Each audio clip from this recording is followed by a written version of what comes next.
the pitch is Luke towards shortstop. Petroselli's back. He's got it. The Red Sox win. That is pandemonium on the field. Welcome to the Great American Collectibles Show, brought to you each week by the National Sports Collectors Convention. Join us every Wednesday evening at 6:30 p.m. Eastern Standard Time and get the latest news from the greatest experts in the sports collectibles world. You can watch us on the Great American Collectibles Facebook page, as well as YouTube, or you can listen to us on Spotify, Pandora, iHeartRadio, or any of your favorite podcast platforms. And now your hosts, award-winning sports collectibles author Tom Zappola and Boston radio personality Lou Blasi. Yo, Louie boy, how are ya? Doing very well. Good. High above courtside, Tom Zapp from warm Florida, Louie. Warm Florida. Snowless Florida. We're on the 18th floor. I got no sympathy. Jeremy's from Phoenix, from Arizona. You're in Florida. Right. I'm in 2 feet of snow. All right, so let's listen. Jeremy Murray from, obviously, our pal from Pristine Auctions. Jeremy, you're in Phoenix. What's the temperature there overall? Pretty much. Right now, we are a balmy 55 degrees. We're going to hit 73 today. As we are going to hit 73. I may have to put a sweatshirt on. Maybe get a little chilly. Well, it's funny because I go for my bike ride right after the show, and I had my long gym pants on, and I said, wait a minute, it's going to be 74, so now I have my biking shorts on. It was 0 here this morning. 0. I'm just saying. And Lou, rumor has it that there may be another event coming this weekend up in the Boston area. Yeah, we're coming down to stay with you. Yeah, you're welcome to. I'm hearing anywhere from 2 inches to 10 inches.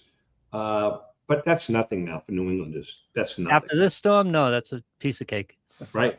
Yep. Hi, welcome to the Great American Collectibles Show. A little later on in the show, we've got Doug Keating from Cardboard Promotions is going to be joining us. Jeremy's here for the whole hour.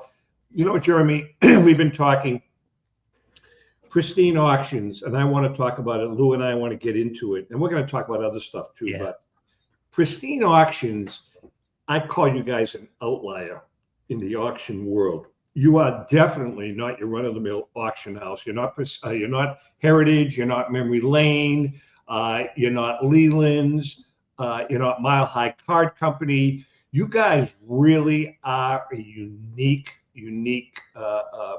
business, and it's cool because I've always said that you guys really genuinely appeal to the masses. Yep.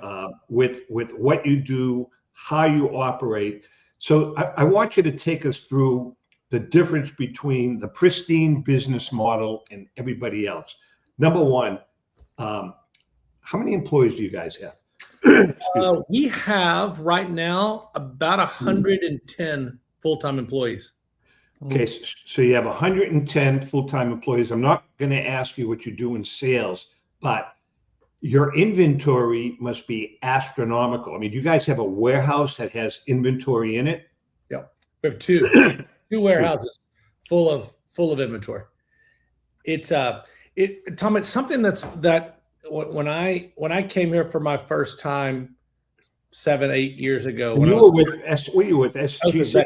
Yeah, it was Beckett. You were at Beckett, okay. Beckett before we came here and we worked with the guys at Pristine. And I walked in here and I had absolutely no idea this was going on behind the scenes. Like I knew the guys that I worked with. And it's the same kind of feeling when we have visitors come in and take tours and look around and see this place. And they're just like, you've got to be kidding me. Yeah. Like, this is insane. The amount of people, the organization, the tracking ability, the processing, all of it is wild. It is really wild to see.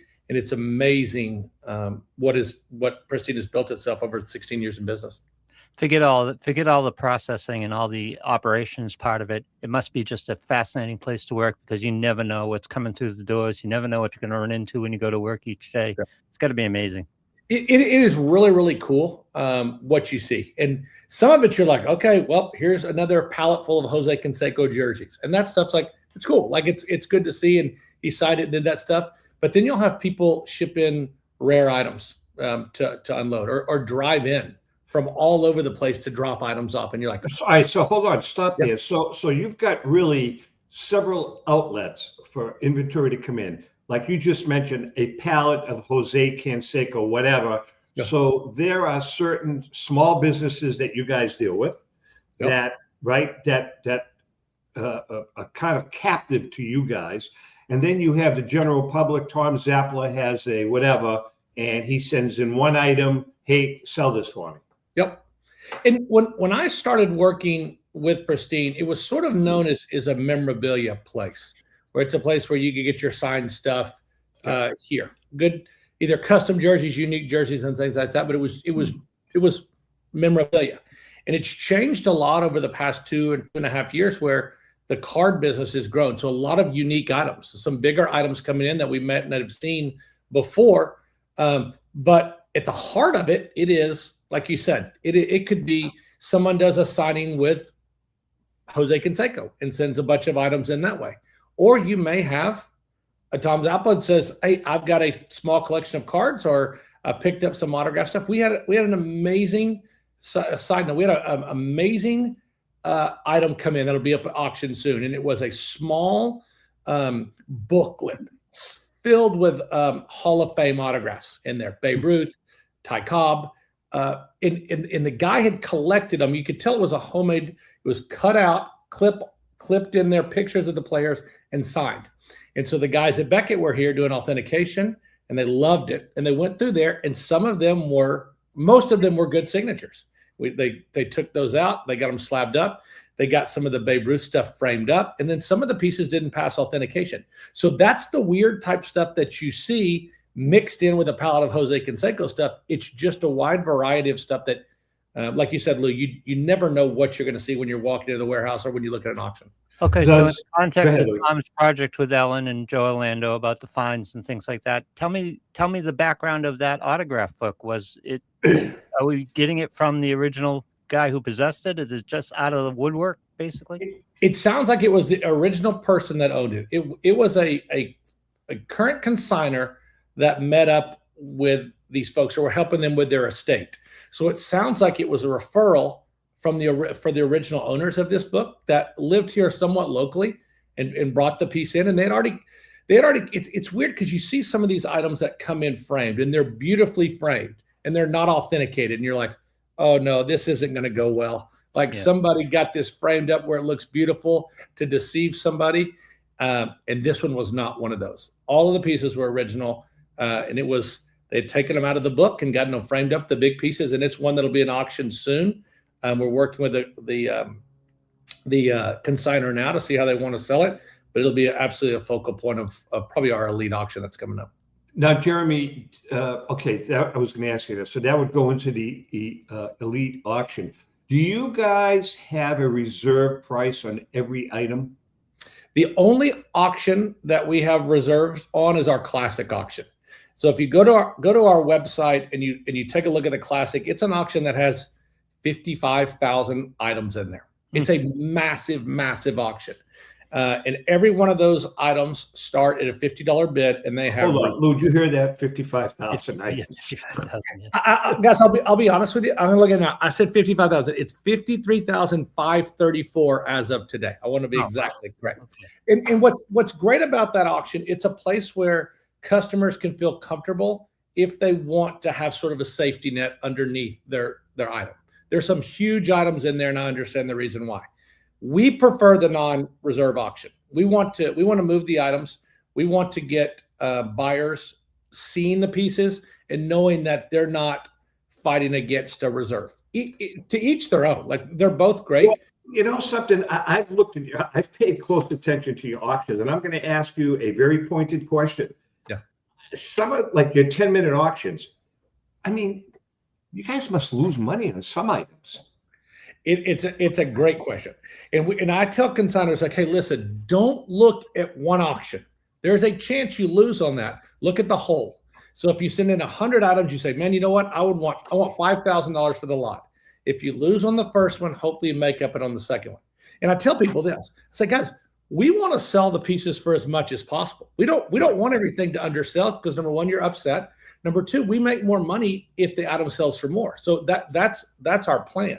And so, yeah, there's going to be some pieces that in any auction, there's a chance a consignor loses a little bit. But at the end of the day, we want that to be in black numbers when you look at your ledger for all your pieces that you send in. Well, how do you deal with, you just talked about a collection, and I know you say with classic, there's always a reserve, but you're talking 53,400 items. Yeah. You're going to get lost. No one's going to go through 52,400 items. So glad you said that. Like, that's what I tell folks. It's like, hey, listen, you're more than welcome to put your item in the classic, but just know unless someone's specifically looking for that player, that item, that person, they're not going to find it. There's no way you're going to scroll through that. And so we have discussions with consignors, of course, like, hey, you've had this item listed for 6 months. Like, you need to move it. You need to put it somewhere else. You need to lower your reserve, be more realistic. Because just be honest, there's some pieces in there. And we tell people that's a museum piece. Like, you're putting it in there at a reserve that it's never going to hit, and it's just going to sit there. Jeromy, do you guys also buy product outright? For the most part, no. We'll do some cash advances on some collections and things like that. But Jared's always been one that he built the business for consignors and to get stuff in here. And I'm sure there's been times over the years that he's bought some collections and things like that. But we really try to. We have some of our own stuff in there. We do some private signings with some athletes and some. Jared's big into UFC and the NASCAR, obviously, and we have some folks coming in like that. We have basketball players and football players come in all the time, and we'll do some stuff signings with them, and that's stuff that we own. And Jared sometimes will fill in some auctions with some of his pieces that he buys around, but for the most part, these are all consignments, and that's kind of how we just want to keep the business. Very cool. Talk a little bit about the NASCAR market, because as Tom mentioned, I'm a fan, and I grew up a fan in the Dale Earnhardt, Rusty Wallace type of era. And I kind of equate it to golf in that there used to be personalities, and now it's very corporate. There's less of the outlying personalities like you used to have in the sport. So how has that affected the market? I mean, Tony Stewart kind of ended that. He was the kind of last personality. I will tell you, I am a very, very fringe NASCAR fan, and I didn't understand it until I went to the championship race last year. It's here in Phoenix, and I went down there, and you're in the pit, you're sitting with the drivers, you're on the track, you see the cars go by, you're like, this is insane, like this is awesome. And to me, I didn't appreciate it until I did that, and I'm still fringe. And Jared's not. Jared loves it. Jared goes to races all over the country. He's got it. We do charity events with the NASCAR Foundation. We just wrapped up one last week in Florida, in Daytona Beach that we did. We're doing some more things with him. And so Jared's gotten to the point where when he does the signings, they do a lot of marketing for us, the NASCAR folks. And I see what you're saying there, Lou, with like the personalities. I think now in the world, you sort of have to walk sort of a straight and narrow line. You're not going to be able to grab a beer and have a cigarette after you finish a race the way that you would have in the past.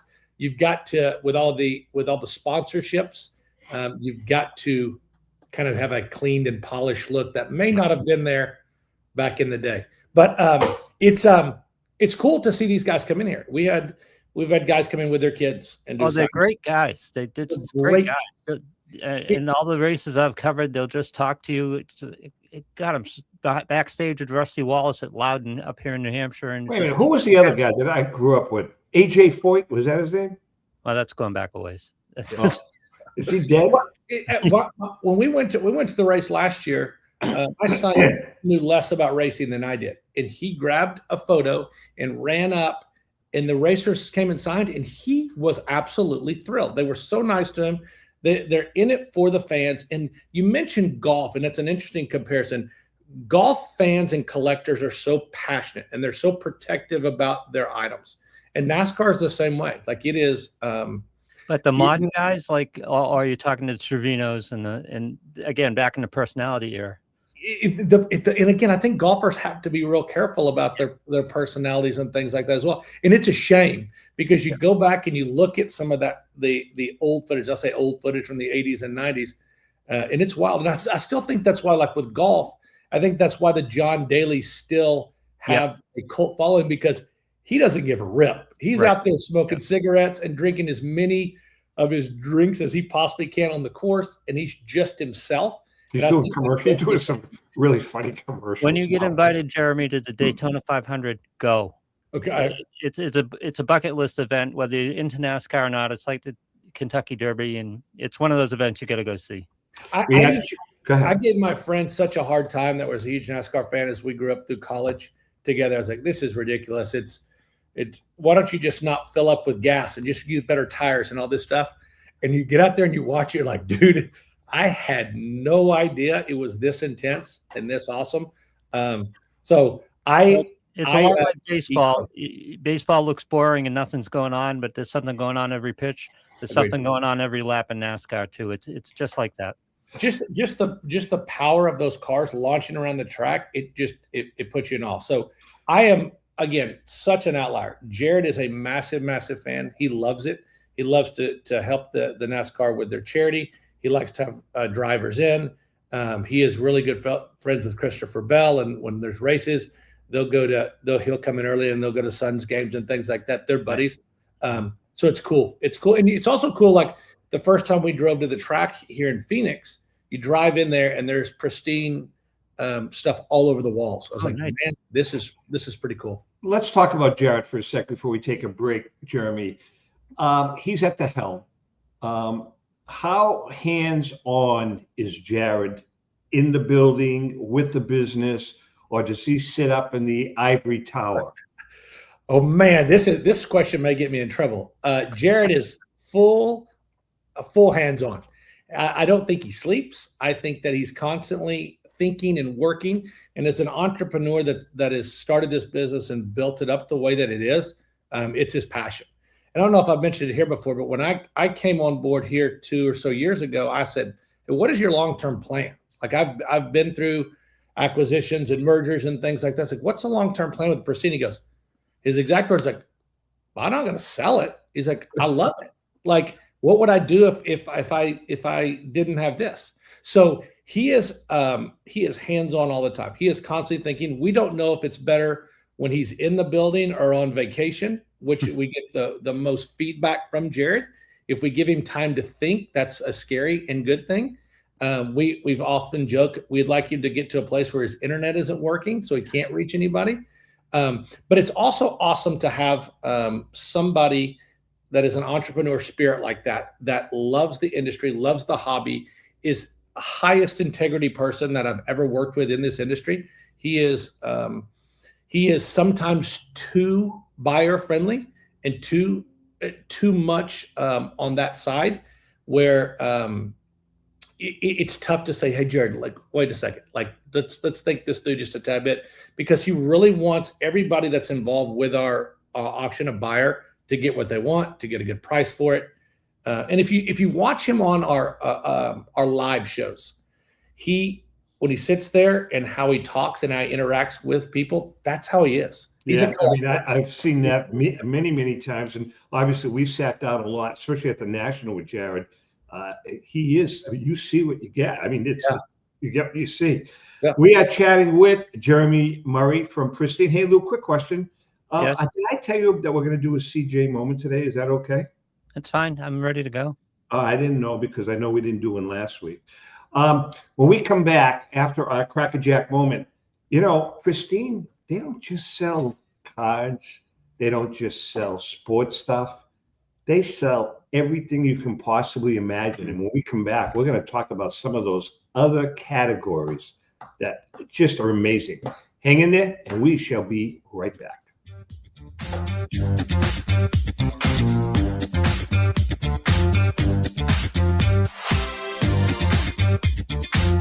I'm Rebecca Curry, a 2-time child cancer survivor, recipient, and advocate for Lucy's Love Bus. The mission of Lucy's Love Bus, 501c3 nonprofit, is to provide joy, comfort, and quality of life for the entire family of children with cancer.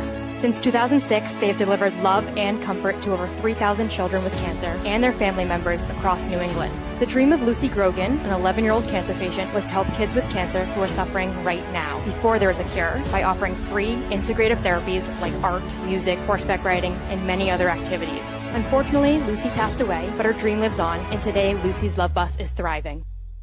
I'm Red Sox Hall of Famer Rico Petrocelli. I hope that you'll consider supporting Lucy's Love Bus and all of those children who have been stricken by cancer. The Great American Collectibles Show is partnering with Lucy's Love Bus to help these kids. Let's continue Lucy's dream. Please go to lucyslovebus.org for more information. Since 1996, Brian Drent and the staff at Denver's Mile High Card Company have led the charge in the collectibles hobby. Mile High is a full-service dealer specializing in buying and selling cards and offers a competitive consignment program for all collectors. Whether it be their computerized want list service, appraisals, or auction services, Mile High has it all.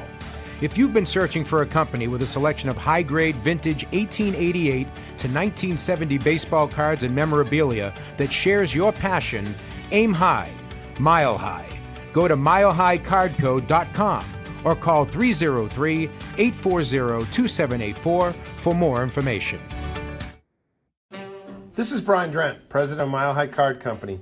Is your sports card and memorabilia collection properly insured? For easily replaced personal property, homeowners insurance is all most people need. But for prized possessions that you may have spent a lifetime collecting, it doesn't go nearly far enough. Collectibles Insurance Services has been insuring for over 50 years. They offer a full range of protection and a $0 deductible at an affordable rate with no appraisals required. I know because they insure my collection. If you have a minute, go to collectinsure.com and learn more about insuring your personal card or memorabilia collection. Hi, this is Dan from Memory Lane Auctions, here to remind you that the renowned Memory Lane Collectibles Company has served as a beacon of light to the collecting community for the past several decades. Indeed, folks, it has been our utmost privilege and pleasure to provide the most enthusiastic collectors with an abundance of the finest sports cards and memorabilia for America's most coveted sports personalities via our world-class auctions.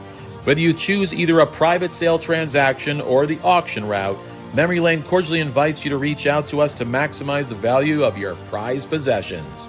Also, it is not just sales that we pride ourselves on being the best of the rest, because if you are seeking a particular keepsake for your esteemed gathering, we will be relentless in our quest to find that special piece to fulfill your collecting dreams. So no time to wait. Reach out to us today for the purposes of capitalizing on our unparalleled marketing capabilities. Simply pick up the phone and dial 877-606-5263. That's 877-606-LANE, or find us on the World Wide Web at www.memorylaneinc.com. Now is the time for your valued consignment to ultimately become another one of Memory Lane's record-setting prices. How would you like to own the bat that was used by your favorite player when he hit that towering home run or game-winning base hit? Now look no further than JT Sports, specializing in the sale and authentication of professional game-used bats. As the official authenticators of professional model game-used bats for PSA DNA, JT Sports will guarantee the authenticity of any bat purchased from them. JT Sports also buys and sells game-worn uniforms, gloves, and baseball equipment. The unique quality of the collectible is what JT Sports is all about. Give them a call at 609-487-8003 or check them out at GameUseBats.com.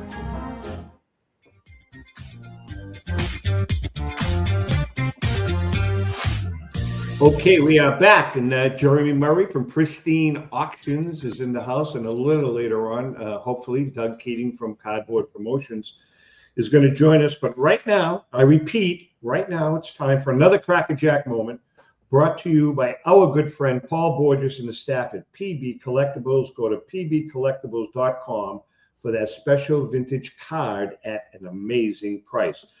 We've got probably about a dozen Crackerjack books left. You can go to tomzappalamedia.com. I think they're half off or 40% off, some damn thing, I don't know. But anyways, you can get a great deal on them, plus all of our other books. We are working, as we speak, on our 8th and final book of the series, the award-winning series that we have. This week's Crackerjack moment, this guy was kind of a enigma, I guess you want to call him. Hal Chase. Hal Chase was given careful consideration as the starting first baseman on our Crackerjack All-Star team when we first wrote the book. Although he is one of the most infamous characters to ever wear a baseball uniform, his numbers certainly warrant attention.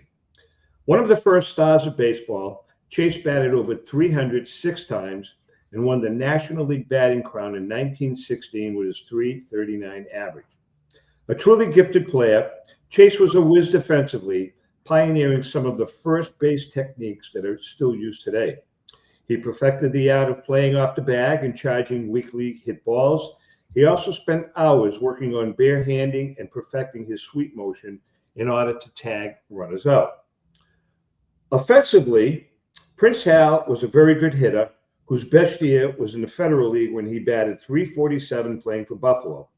There's no doubt that Hal Chase was a great ball player. On the other hand, Hal Chase was as corrupt a ball player as ever existed. Quite frankly, he became the proverbial black eye to the game. During his time in New York, Chase became known as a troublemaker and show-off. He was well aware of his ability, and some say he felt fans were privileged to see him strut his stuff. Chase ran with a fast crowd of Broadway entertainers and gamblers. He thought nothing of betting either on or against his own team throughout his career. In 1918, he was suspended from the Reds for offering bribes to opponents and teammates to fix the outcomes of games he had bet on. After being implicated as a middleman in the 1919 Black Sox scandal, Chase Hal never ever would play again in the majors. Prince Hal lived out his years playing for semi-pro teams and living in obscurity on his sister's ranch. The game of baseball most likely would have been better off without Hal Chase. And that's another crackerjack moment. If you want to take advantage of these copies of the book that we found recently, you can go to tomzappalamedia.com/crackerjack collection and order your copy of the Crackerjack Collection, Baseball's Prized Players. This great book will give you a glimpse into the personal and professional lives of the players in this iconic collection. That's the Crackerjack Collection. Now on sale. It says 30% off here, but even more, Tom? I don't know what. Yeah, whatever. It's a great price. Tom's Apple Media /Crackerjack Collection is where to go to get a great deal on that book. Hey, listen, just stick with this topic for a minute, both of you guys, talking about Hal Chase. What are your thoughts, Lou? You work in the business. You work for DraftKings. Yep. You're there every day. You're seeing the action that's going on.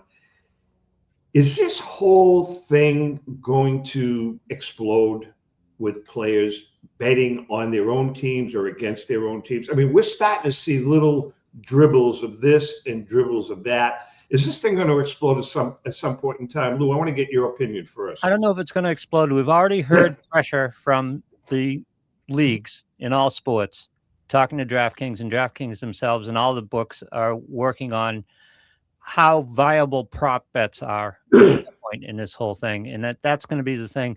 Prop bets are either going to have to be governed a little bit or possibly even eliminated, because that's where all the problem lies.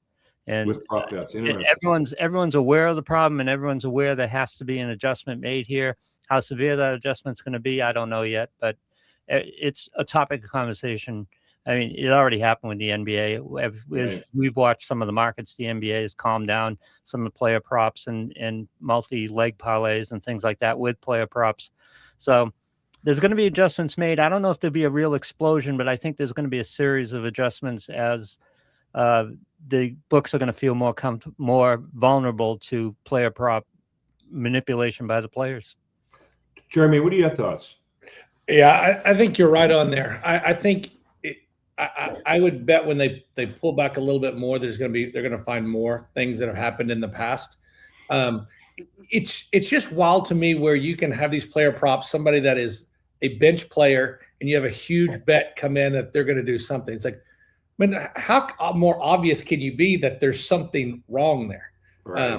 I thought about this years and years ago as I started dabbling a little bit into gambling, and you would go to some of these offshore sites back before it was legalized in most places, and it would be like, who's going to win Survivor, the TV show? Yeah. Well, obviously, the person that won knew somewhere along the way, and it's like, hey, Tom, go put a couple $1,000s on me winning this, because I'm going to tell you, you're going to pay off. So you're going to have to watch some of those. And Jeremy, that aspect is coming back. You have Kalishi now, and you have other. I forget what they call it, what the term is for it, but where they're just doing things other than sports. And WWE, they've been betting on WWE for years too, and it's like, someone has to know what that outcome is going to be. Wait a second. Why don't I get those calls? You can bet WWE? Yeah, you can.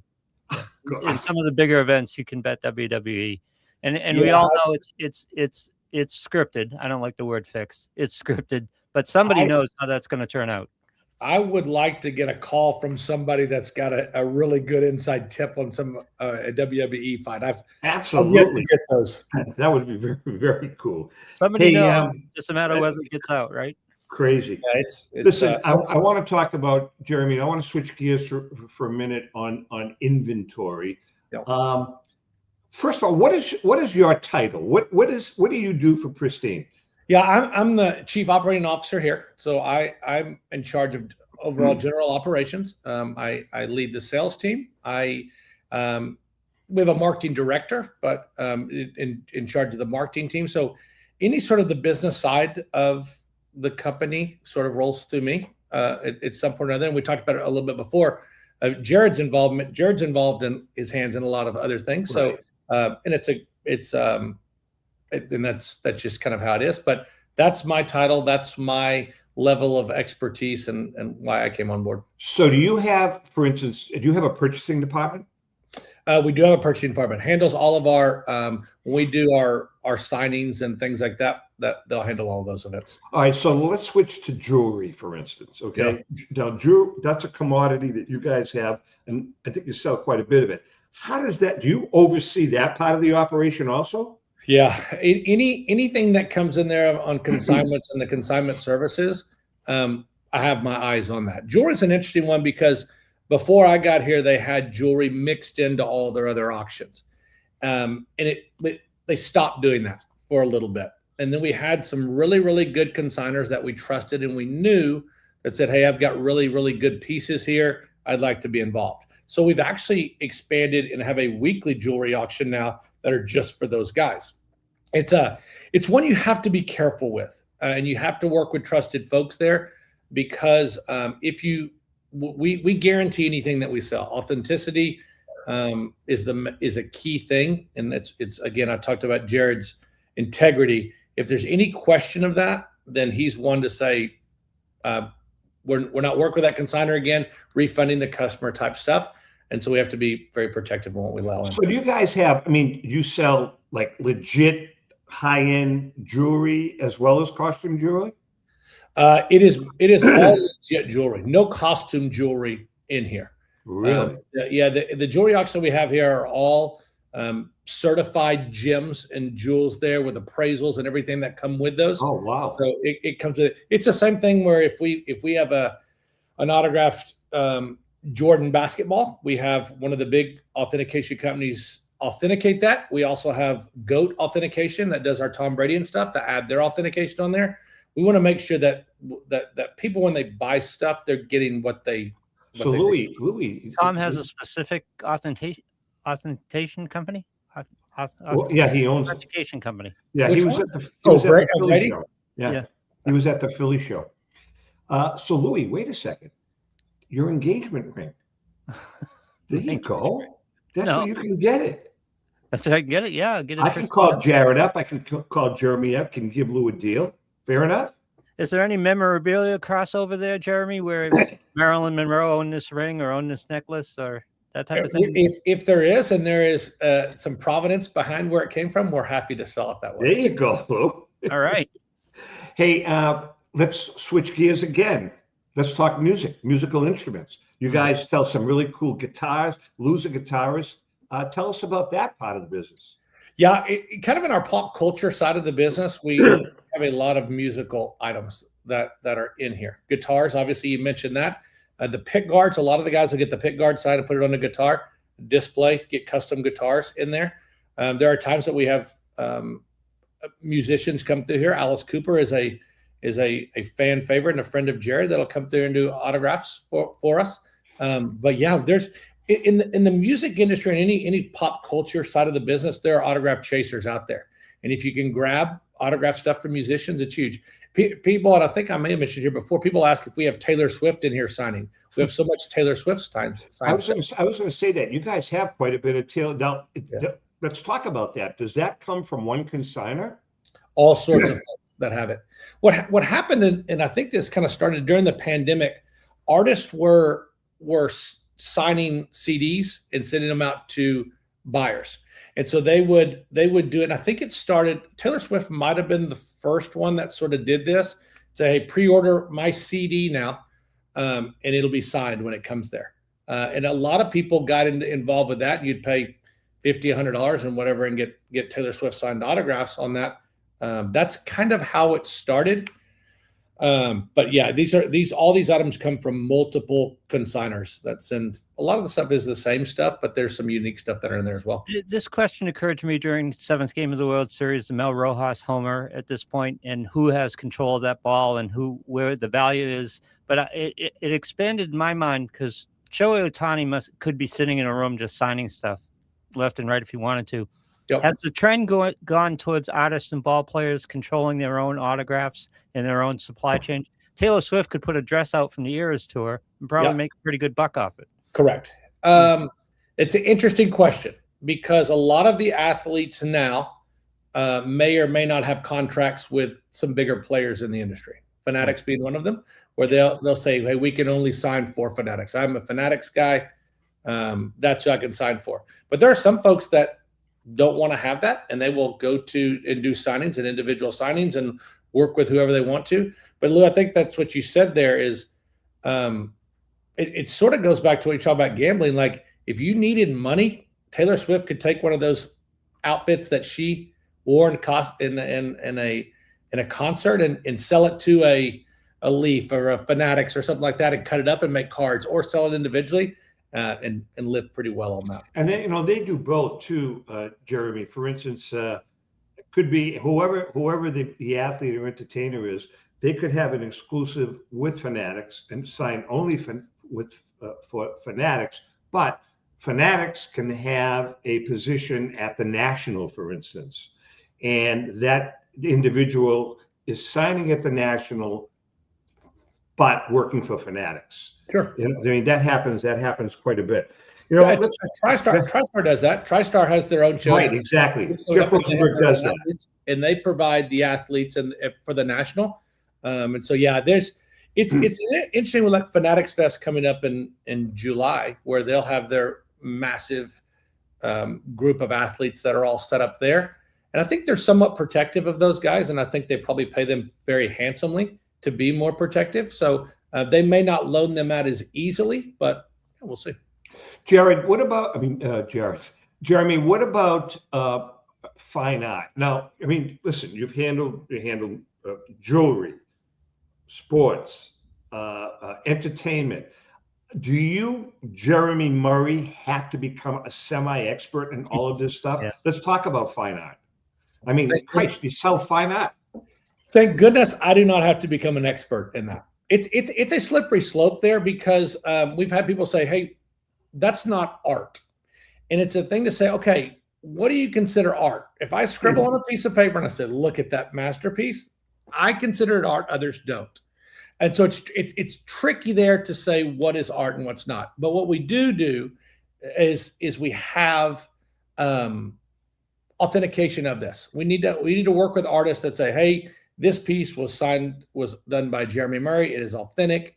It just gives a little bit of detail about what it's there. So just like we were talking about before, some of the larger auction houses that are out there that deal with some crazy, huge grail type cards. Right now, we're not one where you're going to come and probably find rare Picassos. Right, you're not going to get a Monet. You're not. Yeah, it's just it would love to, but there's been times that we've had people reach out and say, I've got a Monet. Do you guys take this? We'll take it. It's not our specialty. And it's probably, in being honest, and it's something where in the many years I've been in this industry, I'm one that I like to tell people the truth about things and say, Yeah. hey, Pristine may not be the place that you want to sell that. Like you may look at a place that deals in fine art. We are more modern art, a little bit abstract, a little bit just different sports type art there. No, So I mean, this- I'm looking at it right now, and I mean, you've got some cool stuff. You've got the the Mamba oil painting on canvas. I mean, that's a beautiful piece. But then again, you have some Muhammad Ali signed lithograph. Yeah. So you're kind of all over the place. It's actually pretty cool. It's one that's a very interesting one when you go through that auction when it's listed and you're like, hey, listen, Larry Bird's shoes are not art. I know that you can consider anything art, but that's not art. Like we need to have some things in there that we need to be a little bit, we need to lean one way over the other. So yeah, art is something that we put out there, and art is a category that we've done really well in. But I think when you come in there and you're looking for high fine end art, Pristine Auction's not the first place you're going to go look for Monets and Picassos and things like that. We are chatting with Jeremy Murray. Louis, I'm going to give you the option, Philly or Finkelmeyer. What would you like? I know you hate Finkelmeyer, so I'll take Finkelmeyer. You don't hate Finkelmeyer, you hate the reading the ad. Finkelmeyer Insurance Agency has been insuring collectibles since the early 1980s. The late Tom Finkelmeyer wrote the original sports memorabilia insurance policy when no one else in the industry was insuring sports collectibles. A lifelong collector of sports cards, Tom Sr. instilled the love of collecting to Tom Jr., the current president of Finkelmeyer Insurance Agency. Tom Finkelmeyer Jr., with 3 decades of insurance experience, has paired that expertise with 50 years of collecting, and with a litany of professional designations, including counseling and risk management. Tom covers every aspect of your collectible insurance needs. Unlike some of the companies that sell collectibles insurance directly to the consumer online, Finkelmeyer Insurance Agency is the only independent retail agent who specializes in sports memorabilia and collectibles nationwide. Representing all major companies that sell collectibles insurance, there's no agent that insures more collectors, dealers, appraisers, auctioneers, or events in the collectibles hobby than Finkelmeyer Insurance. Our good friend and hobby legend, John Tobby of JT Sports, has been using Finkelmeyer Insurance for over 20 years. For more information for your collection, go to thefia.com, thefia.com. That's Finkelmeyer Insurance, where collecting is our passion. Hey, Jeremy, before we take a break, we got a couple of minutes. Pokemon. Let's talk Pokemon. Rico's favorite topic. Oh, Jesus. You think you were sticking needles in his eyes when you're talking about Pokemon. But, I mean, you're a card guy going way back. Have you learned Pokemon? Are you understanding Pokemon? You guys sell a lot of it. We do. And I'm going to stick with it. I don't know it. I don't understand it. I know some of the names. My son will open it and rip the packs and ask me questions about it. I said, I don't know. But the industry knows, and the industry continues to grow with this, and we have to adapt with what the customers want out there. So yeah, Pokemon and TCG cards all together continue to grow, and it will become this year a big part of our auction.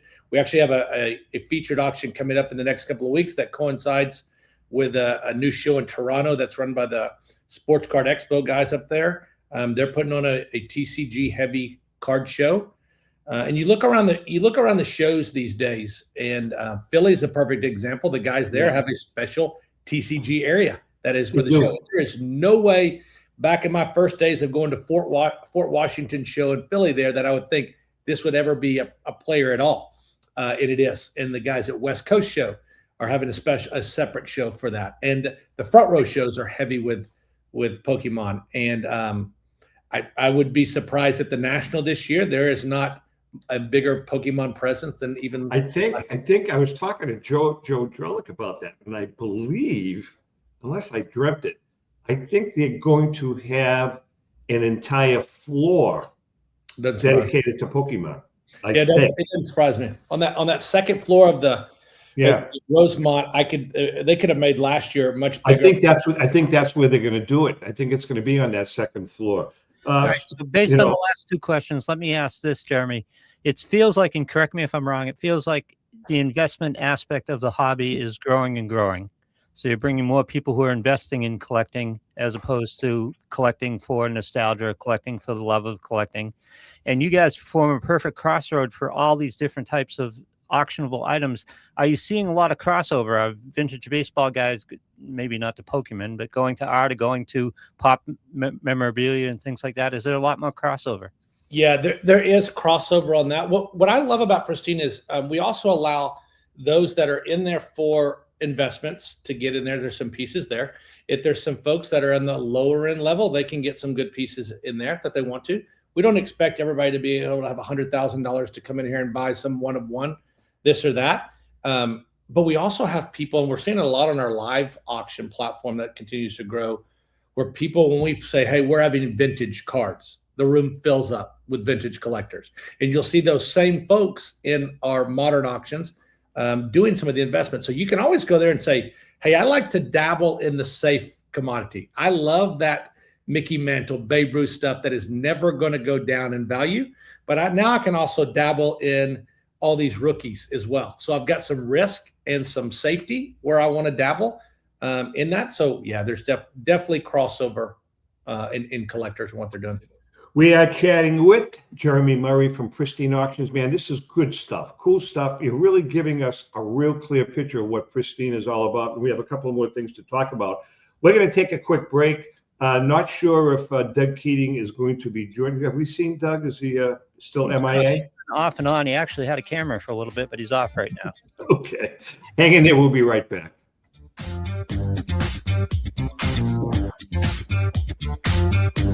I'm Rebecca Curry, a two-time child cancer survivor, recipient, and advocate for Lucy's Love Bus. The mission of Lucy's Love Bus, 501c3 nonprofit, is to provide joy, comfort, and quality of life for the entire family of children with cancer.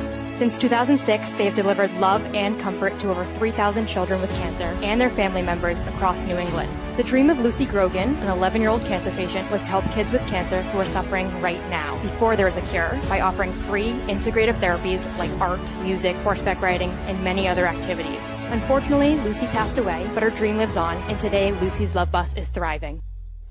I'm Red Sox Hall of Famer Rico Petrocelli. I hope that you'll consider supporting Lucy's Love Bus and all of those children who have been stricken by cancer. The Great American Collectibles Show is partnering with Lucy's Love Bus to help these kids. Let's continue Lucy's dream. Please go to lucyslovebus.org for more information.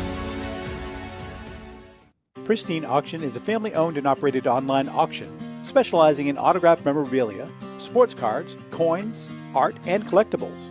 Since their founding in 2010, they've grown to 2 facilities in Phoenix, Arizona, totaling over 60,000 square feet. Jared Cavalier and an incredible staff of over 150 team members serve a very large customer base and enjoy every minute of it. By working with leading authentication companies, Pristine ensures all items are 100% authentic. In addition, third-party authenticators regularly travel to Pristine Auction to provide authentication services on site. Pristine Auction strives to operate its business in a way that's honoring to God, their families, and their customers.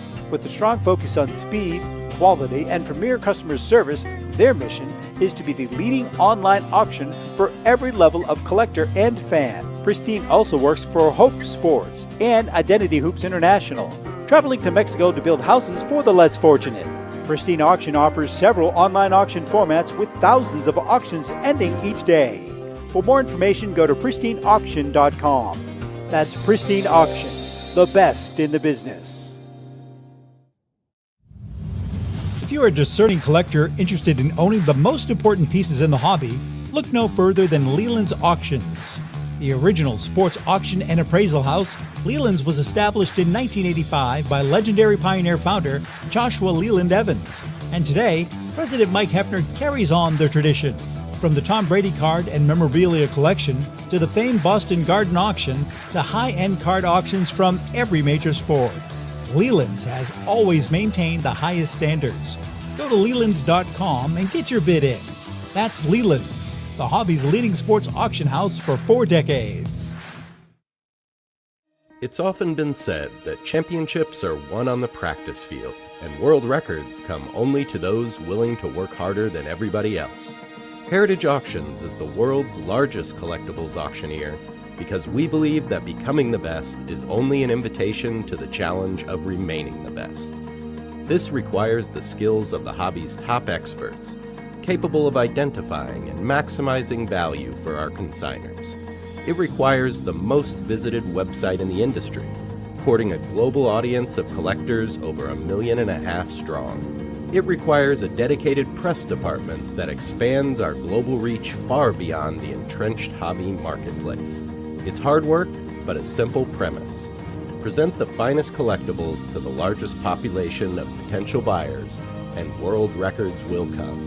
We invite all listeners to put the unmatched power of Heritage Auctions to work for you. Auction evaluations are always free, and our commission-based fee structure ensures that our interests are always aligned. The highest possible price for your collectibles. There will always be new world records to chase, so let's chase them together. Visit our website at ha.com and request your no-obligation review today. Hi, this is Dan from Memory Lane Auctions, here to remind you that the renowned Memory Lane Collectibles Company has served as a beacon of light to the collecting community for the past several decades. Indeed, folks, it has been our utmost privilege and pleasure to provide the most enthusiastic collectors with an abundance of the finest sports cards and memorabilia for America's most coveted sports personalities via our world-class auctions. Whether you choose either a private sale transaction or the auction route, Memory Lane cordially invites you to reach out to us to maximize the value of your prized possessions. Also, it is not just sales that we pride ourselves on being the best of the rest, because if you are seeking a particular keepsake for your esteemed gathering, we will be relentless in our quest to find that special piece to fulfill your collecting dreams. So no time to wait. Reach out to us today for the purposes of capitalizing on our unparalleled marketing capabilities. Simply pick up the phone and dial 877-606-5263. That's 877-606-LANE, or find us on the World Wide Web at www.memorylaneinc.com.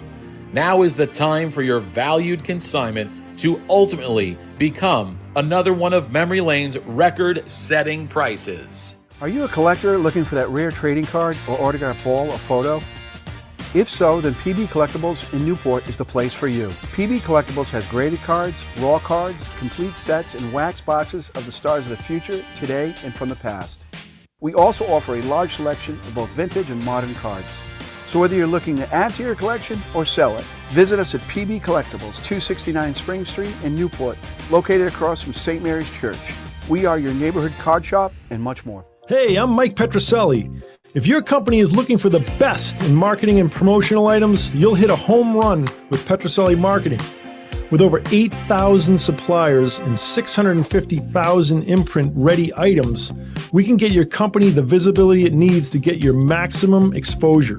Whether it be office promotions, wearables, automotive, sports items, and everything in between, Petroselli Marketing can do it all. Our design staff will even work with you from concept to delivery and customize your products. At Petroselli Marketing Group, we will get your brand in front of your audience. Contact us at info@petrosellimkt.com or call us at 603-880-3202. That's Petroselli Marketing, where no dream is impossible. Okay, we are back, and looks like Doug is not with us, huh, Louis boy? No, Doug sent a note. He had a little problem with his computer. Okay, no problem. We'll line him up. Yeah, no, we'll Doug's a good guy. We'll hit him up next time. Jeremy, actually, you know something? You were talking. Let's talk about Philly right now, and then I have a question for you. East Coast Sports Marketing, along with eBay, are pleased to present the Philadelphia Sports Collectors Show.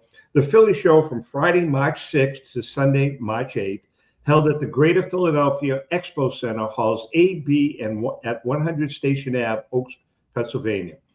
The Philly Show is bigger and better than ever.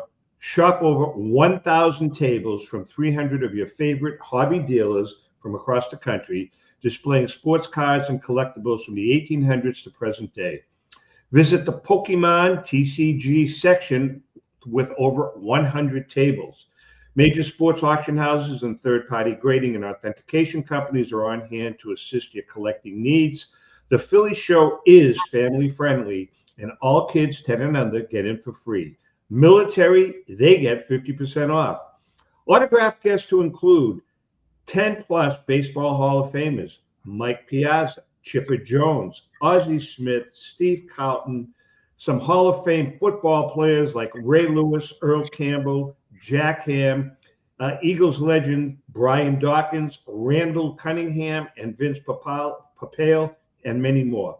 For more information, go to phillyshow.com. Remember, since 1975, the Philly Show is where it all started. I'll tell you, Jeremy, you haven't been there in a while? I have not been there in a couple of years since they have expanded. And It's a great show. I mean, it's a great show. I know that Joe and Dave Marino and the guys over there, like you could tell, just the autograph lineup that have been added there and the size of the room that keeps expanding, and now it's TCG. Yeah, they're doing big things. I love it. Rico and I, we did the broadcast, the last show. What was that, Louis? In September, I think it was. Yep. We broadcasted from there, and we had a ball. It was jam packed. Yep. And it's just a great venue. It's a great venue. Plenty of room. You know, you're not all jammed in. No, it's a great show. I mentioned it before that when I first started doing shows and would go do the Fort Washington show, the old Philly show that was there. And I can't remember the promoter's name, but it was the first time that I ran into a promoter that was so strict. And if you shut down your booth before 4 o'clock on Sunday, you were not allowed in the show next time. And it was awesome. It was so fun.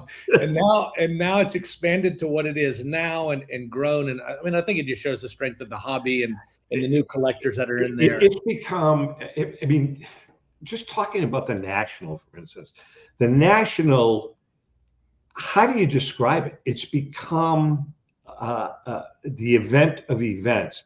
You know, 20 years ago when we started at the National, there were card booths, there were memorabilia booths. Now the technology is absolutely mind-boggling. As a matter of fact, we're going to be participating in July. Joe and the National staff, you were there last year, right? Me? Yeah. Yes. I was with you. I got on stage with you. Oh, that's right. You were on stage with us. But did you see their podcast booth? Yeah. I mean, their podcast booth is like state of the art. We're going to be doing a couple of shows there in-house for them. Lou, you should see this podcast studio. It's absolutely incredible. Just incredible. They have cameramen. It's really, really impressive. Hopefully this year they don't put us next to the Bo Jackson booth where they were screaming at Flavor Flav was out there. Yeah, boy. You saw what happened with us. Yeah. We were broadcasting from there, and we were right next to the booth, as you know. And then all of a sudden, at some point, Flavor, whatever his name is, Flavor Flav, and Bo Jackson kind of crashed our show. Yeah. Walked on, started. No, it was pretty funny. But they were crazy. Listen, I wanted to ask you, do you guys have at Pristine, do you have an in-house store? Can people come in off the street to buy product? We don't. It's all, I mean, you can come in to pick up your purchases if you're local and save on shipping and do that. And we have a rotating door where people are coming in, dropping off and picking up. But we don't have a store. We don't have anything up for, that's for retail. I mean, it's all auction. We do have a marketplace that's there that has some retail or some set pricing items there, but no buy it now store type thing. Do you have a cafeteria? We don't. We have a very, very cool, nice break room. And when like today would be perfect. We can open the garage door up and enjoy the outside. Oh, nice. But no cafeteria, no, for the Southerners there, no Lubies or Piccadilly serving. I mean, I picture the inside of Pristine kind of like that San Francisco vibe, where you walk in and some people are working at their computers, sitting at a little table or sitting at a floor, or just kind of like, I mean, are there cubicles and offices and all that stuff? There are. We need to set something up where you guys come out here and take a tour and do that here. It's really, really a building that I wanted to copy in my former job in the industry. When I saw this building, I was like, it's exactly what I want to feel. Outside my office, there is a large balcony that you can go and you're looking at the mountains and this and that and work out there. And the people have lunch out there and do calls out there. Like I said, the break room is down there. But I'll be honest with you, it sort of looks like we're busting at the seams a bit here because we've got desks and stuff everywhere as the business continues to grow. Our listing room have people that are there working and photography booths and they're listing. And the warehouse is packed and there's pallets in the aisles until we get them on the shelf. So you're close to sort of that California vibe, but it's pretty busy here. Interesting. Very interesting. How many auctions do you guys do over the course of a week? Like your 10-minute auction. I mean, you do a 10-minute auction. How many hours a day?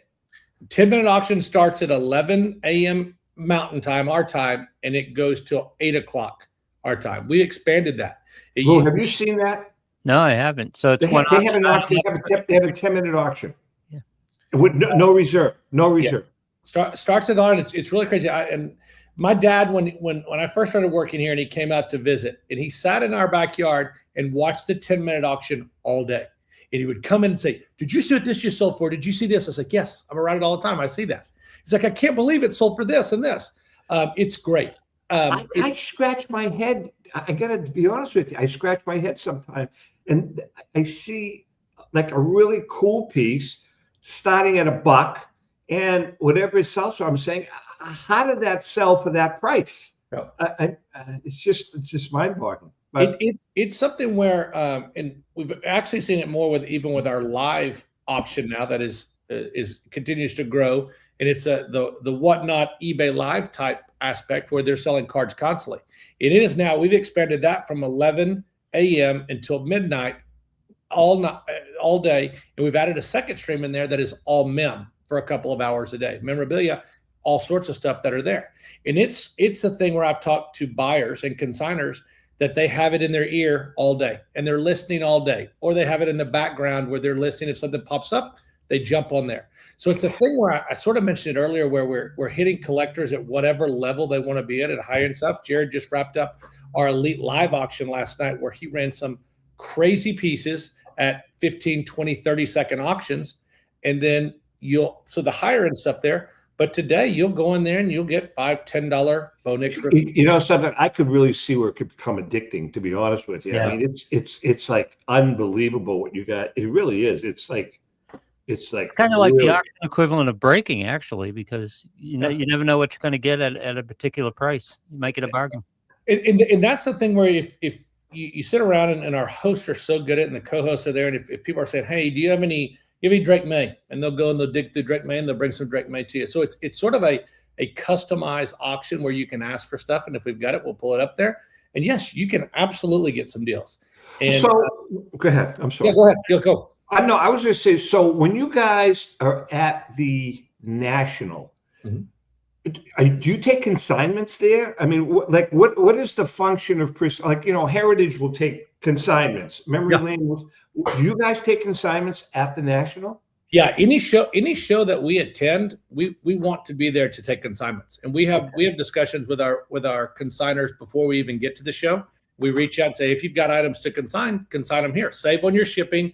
They get them listed a little bit quicker. There's some perks that go along with consigning their own show. So what we want to do is when we go into a show, we've got consignments lined up.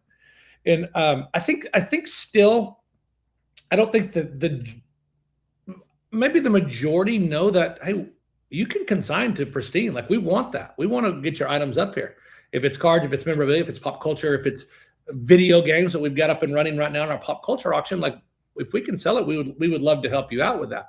And so, yeah, any show that we go through there, that we take consignments. And our goal at the shows is kind of twofold. We love to sign up new buyers. And what we did last year is we had some show exclusive auctions and pedestals set up around the shows that we're at that you could pick the items up there. There's no buyer's premium. You buy it, you pick it up right there, and you walk out with it. And there's some great items in there. Same type stuff where you can get some really good deals and pick up some really good collectibles right there on site. So with that, we get people registering, and that's what we want. And then obviously get consignments. Last question I have.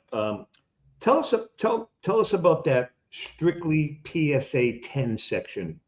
You guys, all you do is you have a part of your, what, an auction is it that's strictly PSA 10s?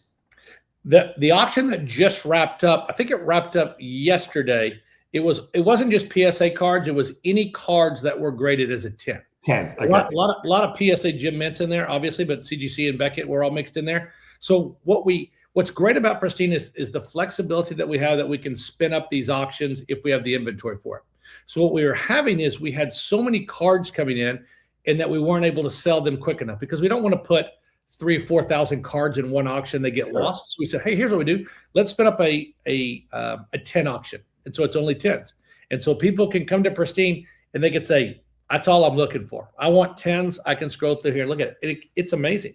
We've got one coming up. We did one a couple of weeks ago, and one monthly is flats. Flat signed items there that sometimes are hard to put into a certain auction, so we spin that up. We also have the ability to, if you are a consignor that wants their own auction, you want to put in Tom Zappa collection only, we can spin up an auction that's just for you, that's marked. Very cool. Very cool. Very cool. Before we let you go, your Super Bowl prediction, sir? Yeah. What kind of bias? We need an objective. I'm going to check. We're New England fans, but you can tell it like it is. I think looking at it right off, looking at it paper, I think Seattle is what the public is going to take. I think what they saw with the last game against the Rams versus what they saw in Denver, I think Seattle's going to kill them. Seattle's going to kill them. But those big buildings out in the desert were not built on people winning and knowing.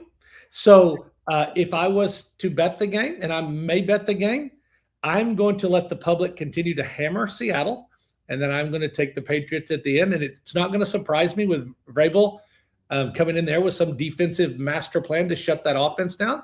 It's not going to surprise me. So my prediction is, I'm sitting here now, I would bet on the Patriots, but I think Seattle wins. Well, how many points do you need to take the Patriots? I think you get over, and it may already be there now. It started at 3.5, and I think it got up to 4.5. I don't know where it sits right now. You'll know, Lou. I would want to be north of 4 to get past that 3 . Well, as I said to you guys, I think you were on before we went on the air. I said, were you there when I talked about my dad? I don't know if you were, if you weren't, Jeremy, but I said to Lou, as the late great Sonny Zappala, who was a gambling degenerate, said, one of his dying words were, bet the streak.